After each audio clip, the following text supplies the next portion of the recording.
What? You'll be getting coconut water to wash down the patty and the cocoa bread. Are you ready for that? Right. You ready to go drink sitting? Yeah. Are you ready to go and drink something? All right? Yeah.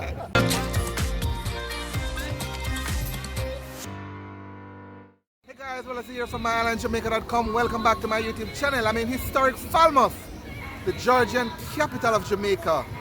I am here with Janet and her team for the fun and exciting Falmouth Food Tour. And I'm taking you along with me. Stay tuned.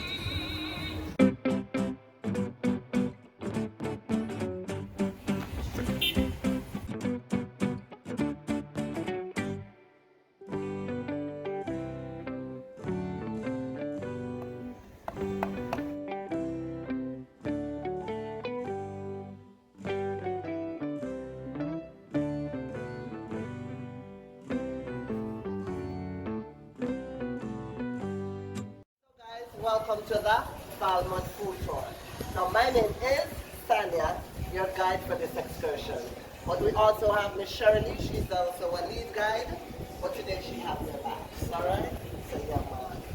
So guys, the tour, as you know, it is a walking tour, and we'll be doing this approximately 2.5 to 3 hours. And so we'll be making stops at local food stands and corner shops, but your first station starts right here on the port, and your final stop will be at a beautiful 19th century house. So visualize with me. You're Christopher Columbus, and as you look through your looking glass, you see not me, but land, lush, beautiful land, and you declare it's the fairest land your eyes have ever beheld. Are you ready?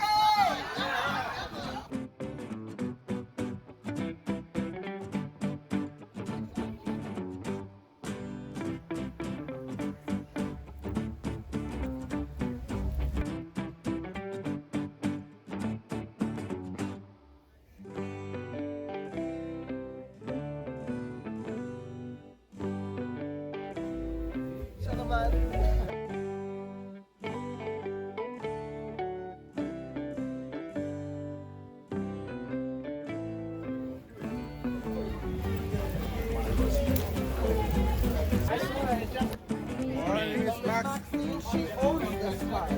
Make life easier for persons who would love to do supermarket and the market. So the supermarket is right there and the market is right here. We have a little mini market going on. Alright? We have mini markets and we have mini markets, okay? Yeah. Listen. But before I tell you why we're here, I'm going to pop your quiz. So I show and you tell before I tell you what I have to say. Bye. That's an try again. Think Halloween. No, think Halloween. Pumpkin. What's this?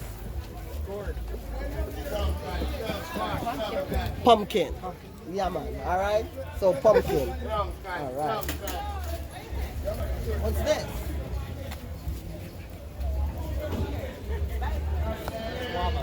No. In Jamaica, we call it chocho. In other parts of the world, it's called Christophine or chayote. But in Jamaica, where you are right now, we say chocho. Chocho.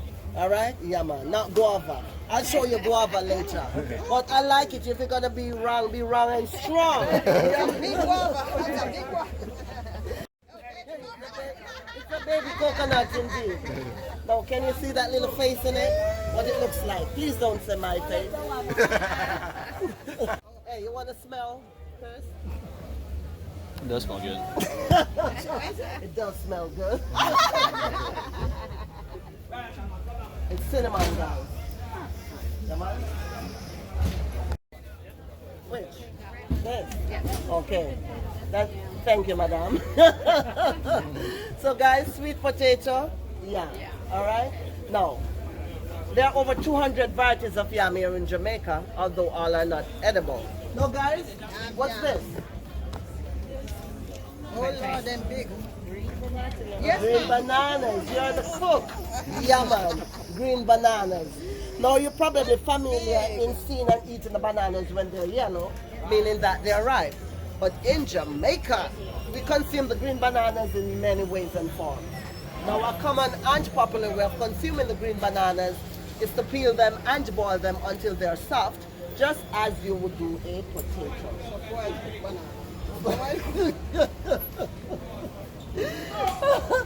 Boiled bananas go pretty well with any meal. However, our favorite is to combine them with our national dish, which is ackee and salted fish. Now don't confuse what I'm saying. We Jamaicans, we don't play with our food. We play hockey and we eat ackee. A-C-K-E-E, ackee. Alright? Yeah, man.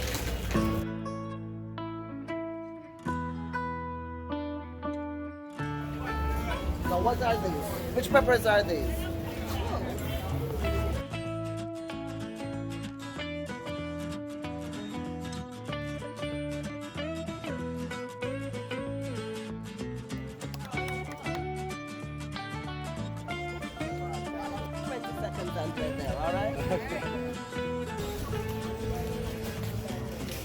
Actually standing in the first location where the slaves were produced to sell. Slaves have been produced to sell? Yes. Back in the day, the slaves were privy to a bit of land where they could do a little farming. And so they farmed to minimize the meager ration. And so surplus food was sold at the Sunday market. This is the spot. So guys, back to Water Square and how it got its name. May I tell you? In 1798. The residents of Falmouth petitioned the government for a proper water supply. And so by 1799, a huge stone reservoir was built. Now a critical reason for building a reservoir was to have an accessible water supply to fight fires. And so, Falmouth was the first area in Jamaica to enjoy piped water, even before New York City. Trust me, can I get a wow? Thank you, thank you, thank you. And so the merchants doing businesses alongside the slaves on the Sunday were the Jews. But today, if I should do a 360 of the top streets in town, I would say home door, Chinese, Chinese, Chinese, a black proprietor, all the way Chinese, all the way around Chinese, up the step Chinese, back in town Chinese. So bakeries have become an integral part in our everyday Jamaican life. Now, not only offering the unique taste of our hardware bread, but to a number of sweet and savory pastries, including the popular cocoa bread and patty which you'll be having. Are you ready for this? Yes, yes, yeah, man.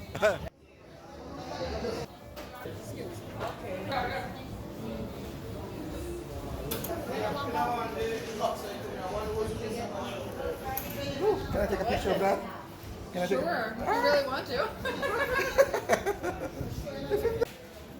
And guess what? You'll be getting coconut water to wash down the patty and the cocoa bread. Are you ready for that? Right. You ready to go drink something? Yeah, man. Are you ready to go and drink something? Alright? Yeah.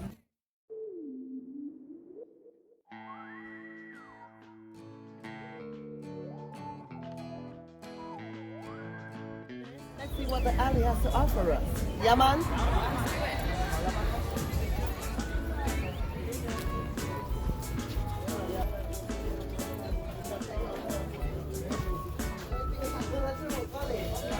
Howdy is another way of saying how do you do. Howdy. Everybody don't get any coffee. Come on this side, come and see inside. So I'm pouring freshly chopped coconut water. Freshly chopped, alright? For you guys. All for you. Alright, so now we're tasting coconut water, guys. Having coconut water. Freshly cut coconut water.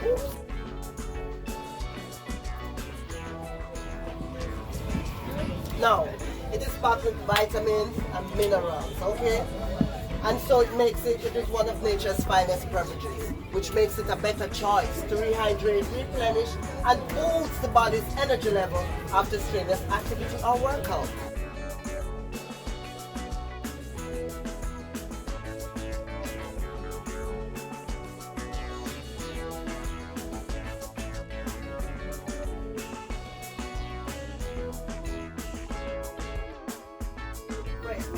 And so, to the grated coconut, you add water.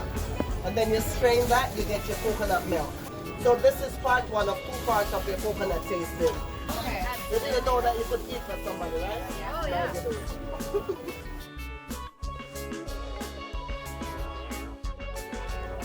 Oh, wow. So, this one, not all 100%. Okay. Right? So, take this part off. You ready? Okay. Try it. So, not the skin, right? Yeah, man, eat the skin too. If you want, if you choose to, you don't have to. Okay, I'm like, Normally, it's the most nutritious part of oh, wow, that's good. It's sweet. That's It's really sweet, good. It's extremely sweet. And approximately 180 seconds and we're there.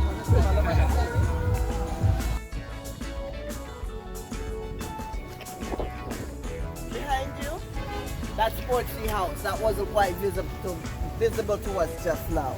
That's it. And that little area with the cross, that little park, that is called a cenotaph.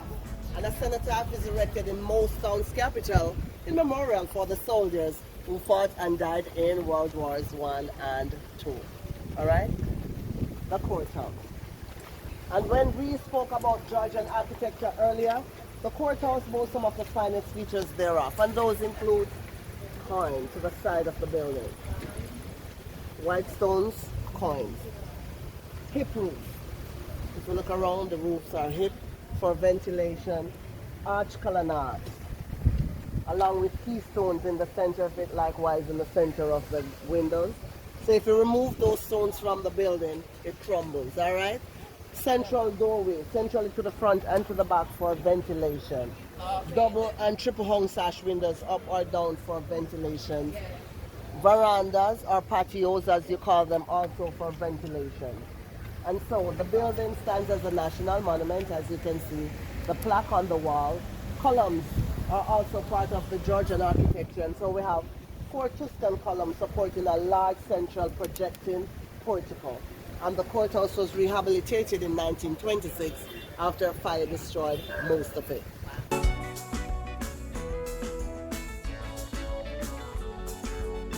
Wherever there's a church, a rumba is pretty close by. So the sisters go to church to be filled with the Spirit, and the brothers go to the bars to be filled with that Spirit. Amen.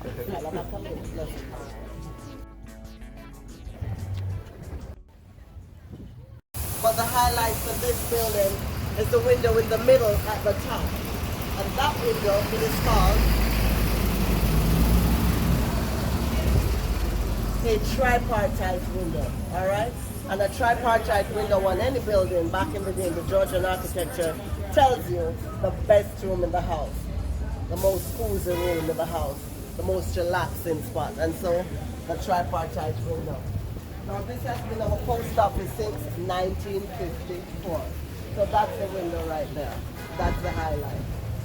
Blessed Lord. And so when the slaves would come in from West Africa to Falmouth, the planters would use their basement, use the tunnel and get onto the wharf to purchase the best and the strongest of the slaves before they were auctioned in Water Square. So you'll find street names like Rodney Street, Charlotte Street, Princess Street, Queen Street. You get the picture? All right? And this is Duke Street. Baptist Church in approximately 240 seconds and we're there. Watch your back, please. Watch your back.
Six red stripes. That's it. That's the festival. Now the festival it is basically A dumpling kneaded together with white flour, cornmeal, and sugar. It is then deep fried in hot oil until it is golden crispy with the texture that you have on your plate. Alright? It is eaten as a side dish of vegetables that she's having, or pork or jerk chicken like you all are having. Okay? There are various versions and theories as to how the jerk was handed out to us.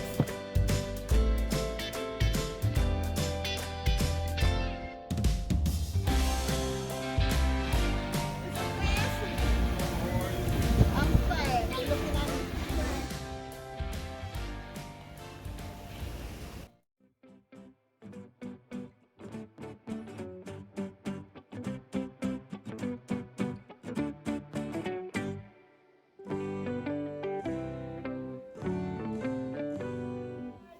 And she's the proud owner of this house.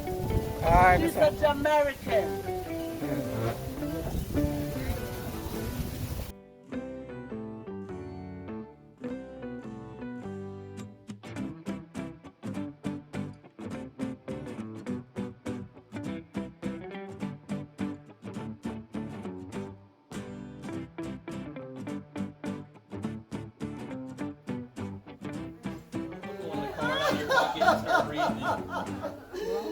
Alright, so yes, this is us.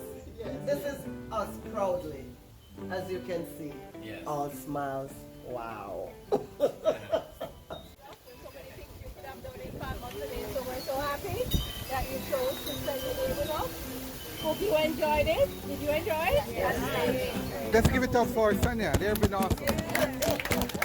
Very knowledgeable. Very knowledgeable. And Miss Shirley Lee, we're giving it up without you, you know.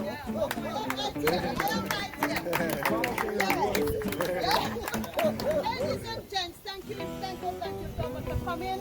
So I just can't let you back next week on the back way.